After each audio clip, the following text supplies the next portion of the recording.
Assalamu alaikum wa rahmatullahi wa barakatuhu to all of you. So today we are going to upload a new video on the cholestatic injury or biliary injury. So now the main topic is it is the continuing. I just continued this series on liver function tests. It is part 7 uh, of liver function tests, that is approach to biliary or cholestatic injury. Okay, now in the previous video part 6 we have discussed the extrahepatic duct obstruction. Now we are going to study about intrahepatic duct obstruction. So now I want to tell you why I changed my medium of language. Mode of language is English. I just use English because there are many some foreigners who also want to see my lectures. They texted me inbox message in FB. They told me to please have this medium of language English. Some of them also watch my channel, so that I just changed my medium of language because of others, some who understand English, they can't understand this Hindi or Kashmiri, so that is why. Now coming back to lecture. Now the heading is approach to biliary or cholestatic injury. Already in the previous video part 6 we have discussed the extrahepatic duct obstruction. In that we have discussed, you can check the video part 6, we have discussed the many causes of that extrahepatic duct obstruction. One of them was the primary sclerosing cholangitis, that was the antibodies attacking the extrahepatic duct cells. Okay, so there was some panic carcinoma, cancer of head of pancreas, pancreatic carcinoma, cholangiocarcinoma, this cancer of duct, biliary duct, and there was this gallstones, choledocholithiasis. So we have discussed that. Now coming back to intrahepatic duct obstruction. Intrahepatic duct obstruction. So what is intrahepatic and extrahepatic? This part which is outside the liver, this biliary part which is outside the liver, this is extrahepatic part. Extrahepatic part, the part of the biliary, the part of the bile duct which is inside liver, which is present inside liver, which is within liver, it is known as intrahepatic portion, intrahepatic duct, intrahepatic biliary duct. Okay, so now intrahepatic duct obstruction. In this, suppose we have a patient who came to you, and there is a patient which came to doctor, and he was having a report of his testis that in his blood there is highly elevation in ALP, alkaline phosphatase, GGT, gamma glutamate and direct bilirubin, conjugated bilirubin, DBD. Okay, so what in the previous video what we told in the extrahepatic duct obstruction, we have discussed in the extrahepatic duct obstruction their ductal dilation. When we have done right upper quadrant UHG ultrasound on the patient and ductal dilation came positive, means there is ductal dilation. Ductal dilation means this hepatic duct, if this is hepatic duct, this hepatic duct, when there is ductal dilation, if this is hepatic duct, this is hepatic duct, when there is ductal dilation due to some blockage or obstruction, this dilates like this, its size increases, okay, enlarges. So this is ductal dilation. So in the extrahepatic duct obstruction, there is ductal dilation is positive. Now the patient came in and doctor ordered right upper quadrant, right upper quadrant UHG, right upper quadrant UHG, because he was having elevated levels of alkaline phosphatase, these liver enzymes, GGT and DBD, direct bilirubin or conjugate bilirubin, in his bloodstream. Now he wants to confirm what is the reason. Let us evaluate the diagnosis. Okay, let us evaluate the cause. So right upper quadrant UHG, it shows no. When we have done right upper quadrant UHG, it shows no, I'm sorry, keeping here a larger space, no ductal dilation. No ductal means ductal dilation is negative. He is negative for ductal dilation.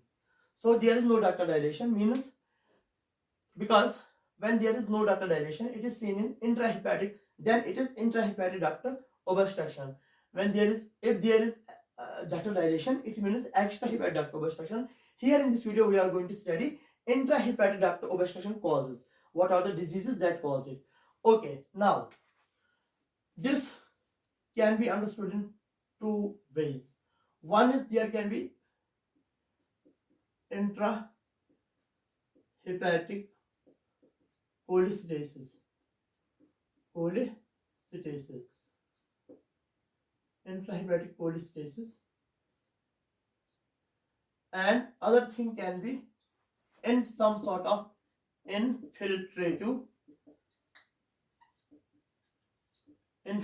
disease. Infiltrative disease. So now, what is the this can be understood in two ways. There can be intrahepatic cholestasis, or there can be some infiltrative disease. Okay, so cholestasis, it means that there is a reduced flow of bile into the through the biliary system. When there is reduced flow or decreased production of bile, or reduced flow of bile through the biliary system, it means cholestasis. So now, what are the causes? What are the reasons of cholestasis? Here we can go. So there are different causes. There are different diseases that cause this cholestasis, intrahepatic cholestasis. Now we can divide this part in two ways. One, on the left side, we may write intrahepatic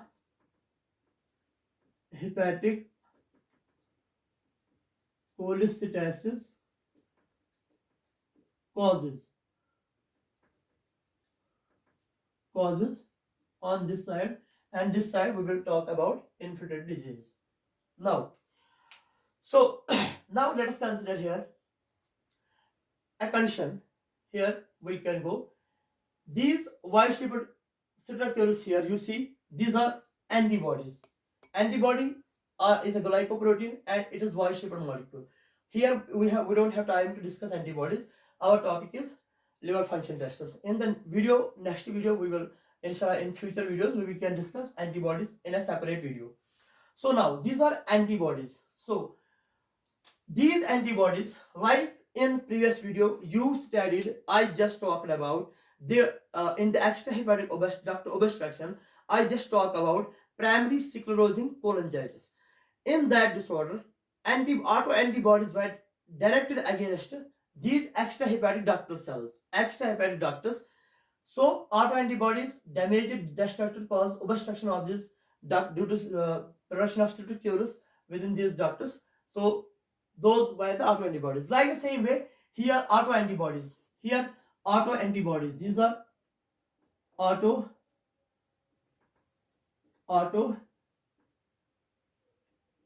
antibodies.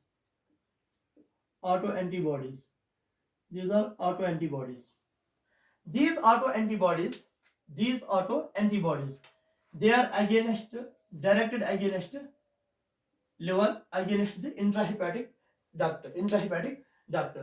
These autoantibodies, these are directed against intrahepatic duct, and they cause obstruction of the duct. They cause this inflammation, damage to the ductal cells. They cause this obstruction here. This is the obstruction here. Okay, so they cause intrahepatic duct obstruction.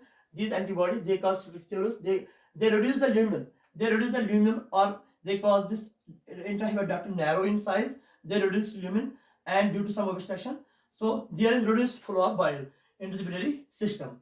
So now these autoantibodies, what is this condition called? This condition where autoantibodies attack intrahepatic ducts. This is known as, this condition known as PBC,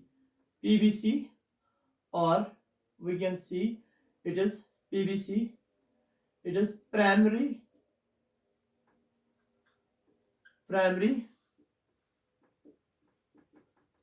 biliary cholangitis. Primary biliary cholangitis, PBC, primary biliary cholangitis. Okay, this is primary biliary cholangitis. In this condition, autoantibodies are directed against the intra-hepatic ducts and cause damage of the ducts, inflammation of the ducts, that reduces the narrow of the duct, that causes blockage of the duct, obstruction of the duct. There is less flow of bile into the through the biliary system. Now, here, within this bile duct, within this intrahepatic duct, there are some molecules here. There are some particular enzymes, particular molecules here. Like here in black, this is ALP, alkaline phosphatase. Okay, ALP, alkaline phosphatase. In blue, it is D-bili, direct bilirubin, or short D-bili, or conjugated bilirubin. And in red, this is GGT, gamma glutamyl transferase. So when there is less flow of bile in through the biliary system, reduced flow of bile, or due to some blockage or obstruction, there is no flow of bile. This gets back up. This gets back up into the blood stream. This gets back up into the blood vessel. These particular molecules, particular substances get elevated in the blood stream because they get backward in the blood. They get backflow into the blood, causes elevation in ALP, high elevation in GGT, ALP, and also elevation in D-bili, conjugated bilirubin. Now,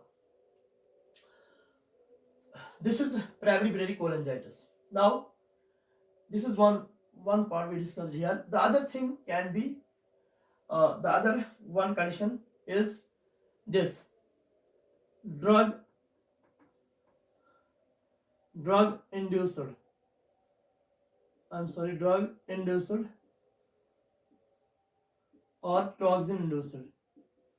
Drug or toxin induced cholestasis. Drug or toxin induced cholestasis. I'm sorry, I have to drink some water.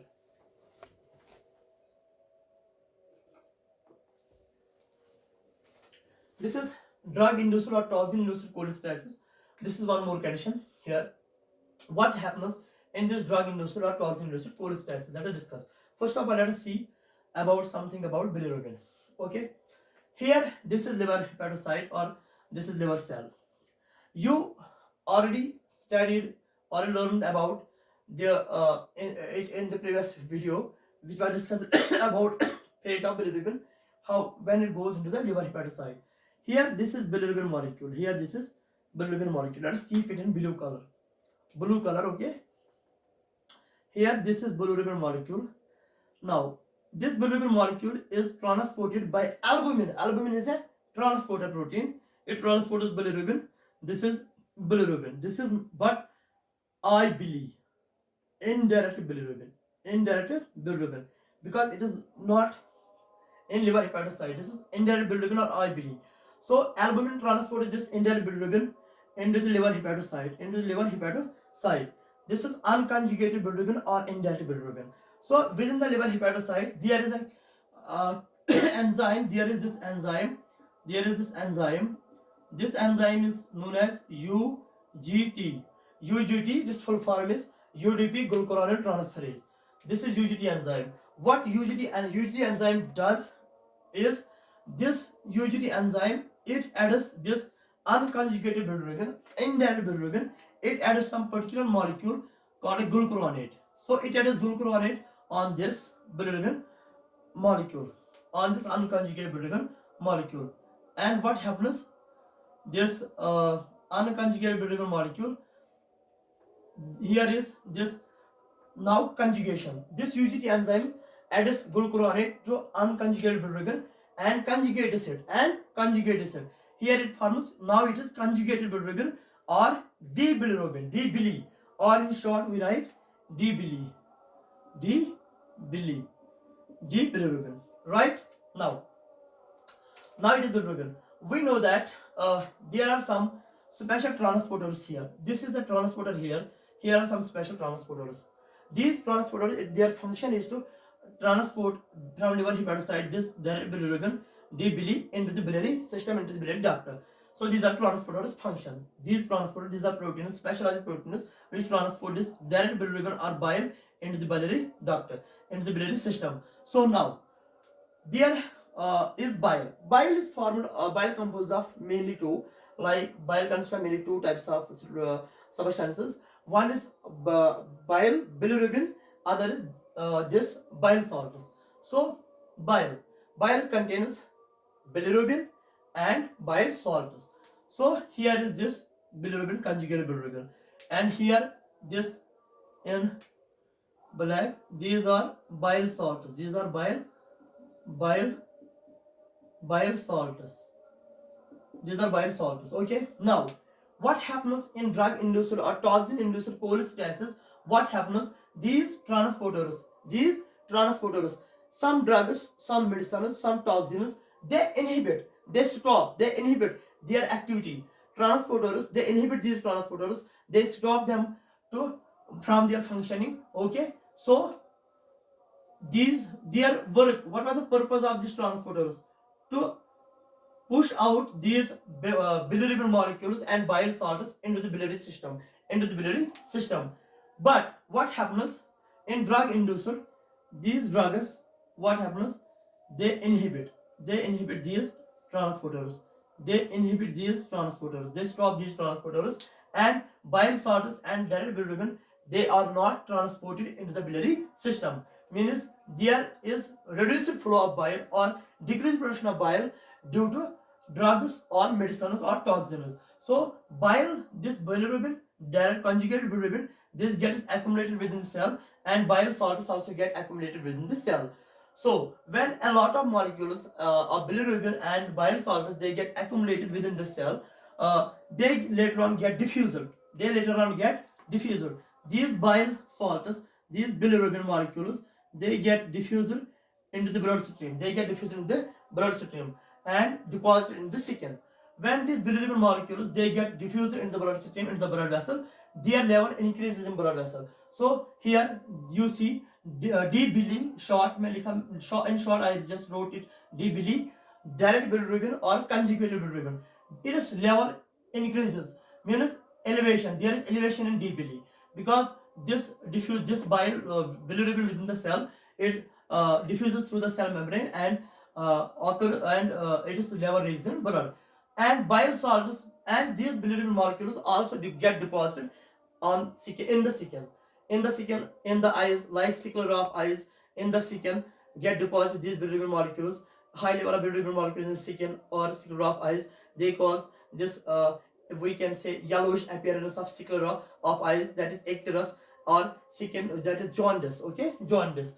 So jaundice हो गया यहाँ पे, jaundice jaundice है clinical feature यहाँ पे, jaundice. और these bile salts also, these bile salts get accumulated into the skin. When these bile salts get accumulated in the skin, this causes itching मतलब खुजली स्किन को होना. ठीक है, this causes itching known as pruritus. This causes itching. One of the common clinical features of this intrahepatic cholestasis is jaundice, itching, or pruritus. Drug-induced or dog-induced itching or pruritus. So now the next part here is there can be some bacterial infection. There can be some sepsis. Here there can be sepsis. Let us write it in red. Okay. There can be sepsis. There can be sepsis. There can be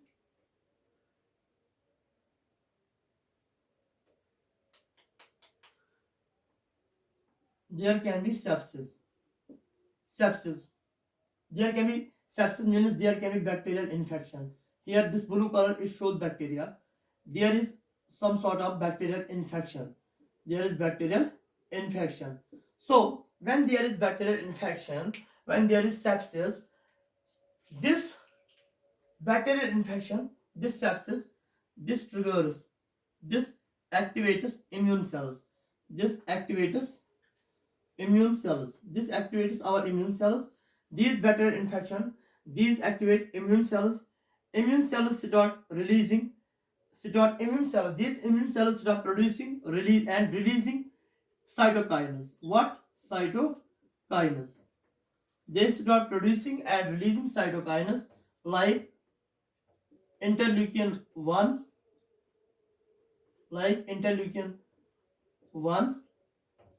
interleukin 6, tumor necrosis factor, alpha.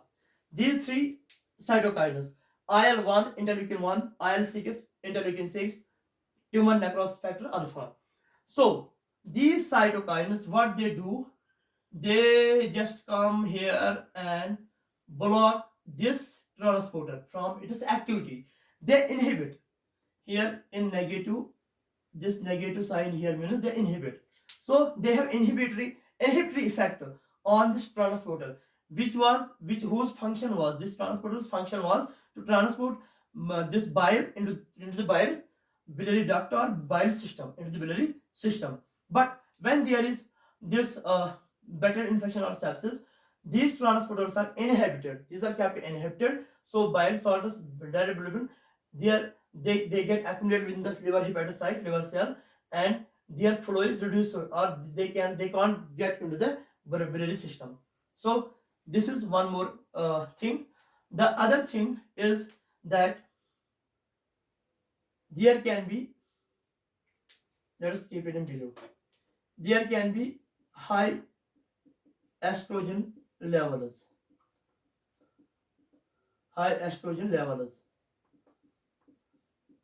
When there are high estrogen levels, in some patients, when there are high estrogen levels, they also cause this. What we can say here. This, they also inhibit this transporters. When there are high estrogen levels, like in pregnancy, like in pregnancy, and patients taking OCP, oral contraceptives, oral contraceptives,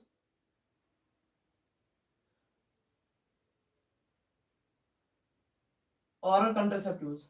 Okay, some patients who are taking oral contraceptives are birth controlling pills, or they are pregnant, their estrogen levels are high.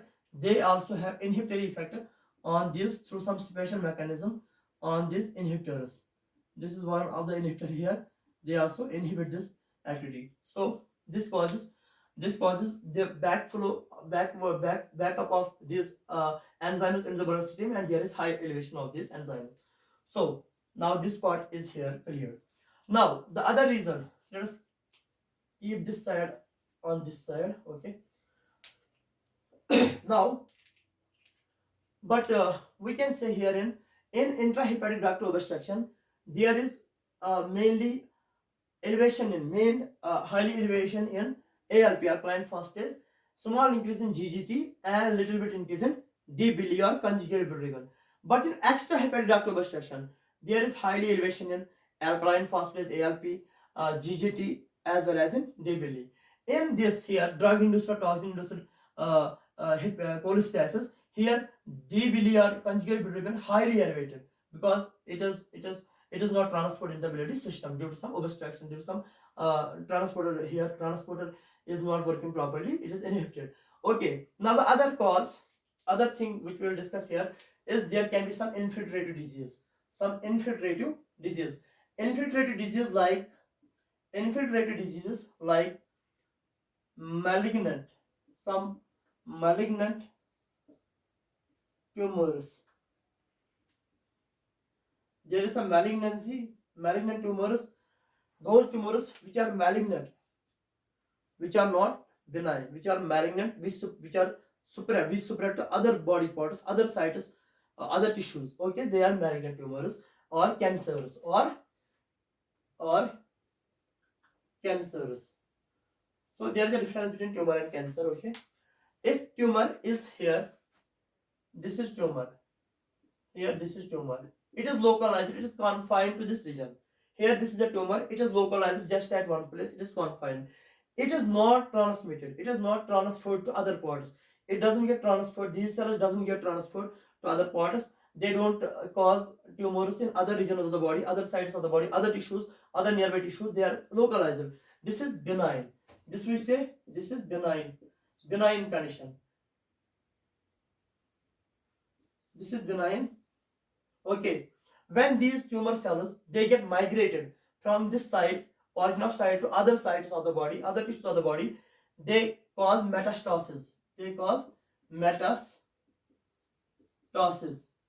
Metastasis means these tumor cells they spread now to other body parts, other regions of the body, other tissues of the body. That is called metastasis, and that is cancer. Metastasis, metastatic stage, metastasis is cancer. So here, this metastatic stage, metastasis is also known as malignant tumors or malignant cancer or cancer simply, sorry, or malignancy we can say. So infiltrated diseases are these. One of them is malignant tumors or cancers. There is some sort of malignancy. There is some sort of malignancy here.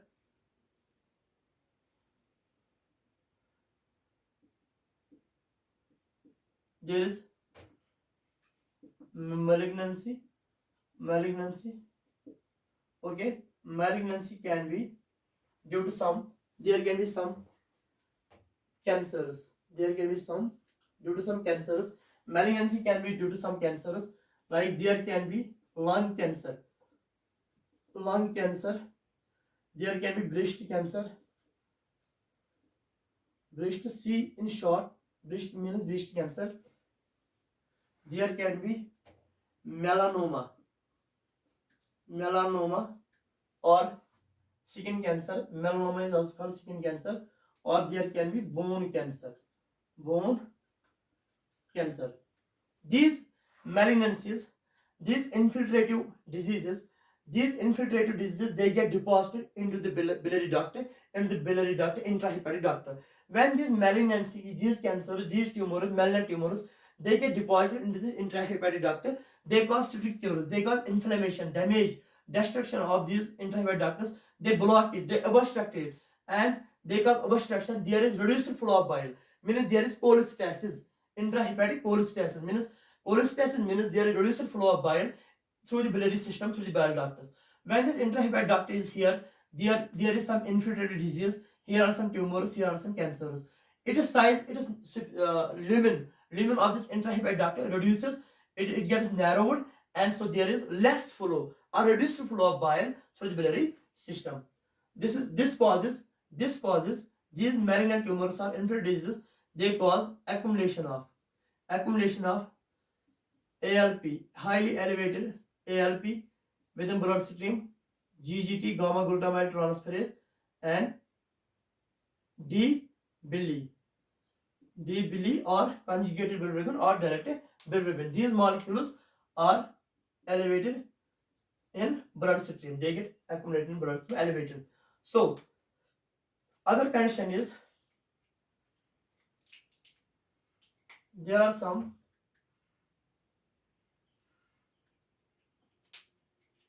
granulomas.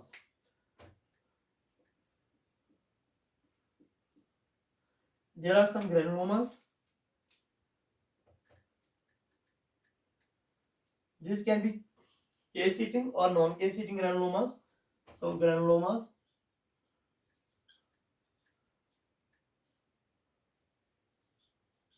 case-eating or non-case-eating granulomas can be there. Granulomas, disease in which this forms this granulomas, the condition, the disease which causes granulomas to form is like TB, tuberculosis, and sarcoidosis. These granulomas also cause obstruction in the biliary duct cells. So one more can be, these are granulomas. There can be misfolded proteins. Misfolded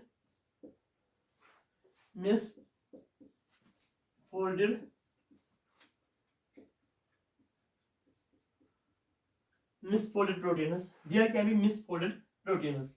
So in misfolded proteins, one condition is, the condition in which there are misfolded proteins is amyloid doses. So this also causes these this also causes these biliary ducts. When there is present amyloidosis, when there is amyloidosis, this also reduces the size of the biliary duct. Okay, intrahepatic duct. So there can be some, we can here write it as, let us discuss this one here. there can be some amoeba. Here it is an amoeba. There can be some worm infection. Worm infection. So worm infection is, in worm infection, these worms can get accumulated. They can get accumulated within the intrahepatic ductus. They can cause obstruction within the intrahepatic ductus and reduce the flow of bile into the biliary system. This also causes increase in elevation in these enzymes, particular molecules, alkaline phosphatase, dilated bilirubin, or GGT. Okay, now worm infections such as in ascariasis, ascariasis, like ascaris, ascaris lumbricoides, ascaris lumbricoides, and liver flu. Liver flu. So a patient came to the doctor. Okay, now the doctor ruled out that there is no primary biliary cholangitis. He just what he does in primary biliary cholangitis, I forgot here, we check the antibodies AMA, anti-mitochondrial antibodies. If we have to check whether there is primary biliary cholangitis, we have to check for anti-mitochondrial antibodies. If anti-mitochondrial antibodies are positive, then it is primary biliary cholangitis. In primary sclerosing cholangitis, there were autoantibodies present. There were ANA, antinuclear antibodies, ASMA, anti-small muscle antibodies, PNK, perinuclear anti-neutrophil cytoplasmic antibodies. They were positive for extrahepatic duct obstruction caused by primary sclerosing cholangitis. But here in primary biliary cholangitis, which causes intrahepatic duct obstruction, the autoantibodies we can check here. Main is AMA. AMA. It is anti. These are the autoantibodies here are AMA. AMA, anti-mitochondrial antibodies. If these are positive anti-mitochondrial antibodies, means he has PBC, primary biliary cholangitis. The doctor ruled out in the patient that there is no primary biliary cholangitis, there is no drug or toxin-induced intrahepatic cholestasis, there is normal estrogen levels, there is no pregnancy, the patient is not taking oral contraceptives, there is no sepsis, there is no bacterial infection. Now, the doctor will think, or the physician will think, that he may be having some infiltrated disease or some malignant tumors or cancers. Now he ordered some tests. He ordered some tests for malignancies, certain cancers, granulomas, TB and sarcoidosis, misfolded amyloidosis, and some worm infections. Ascaris, like Ascaris lumbricoides and liver flu. Their eggs, this is microscopy. Okay, so when he came to know that there can be, when he came to know that these are not present in him, he then thought that there might be present some infiltrated disease. Okay, some tests we can run for this. You can check for the lung cancer, malignancy cancer, this malignancy, breast cancer, melanoma, bone cancer. You can order some tests for like same granulomas, TB, sarcoidosis, misfolded proteins, worm infections. But the main test to check for here is for these malignant infiltrated diseases is biopsy. If biopsy comes positive, then means this is having some infiltrated disease. Thank you. Hope you all like the video. Hit the like button, subscribe, and follow, and also share. Thank you so much.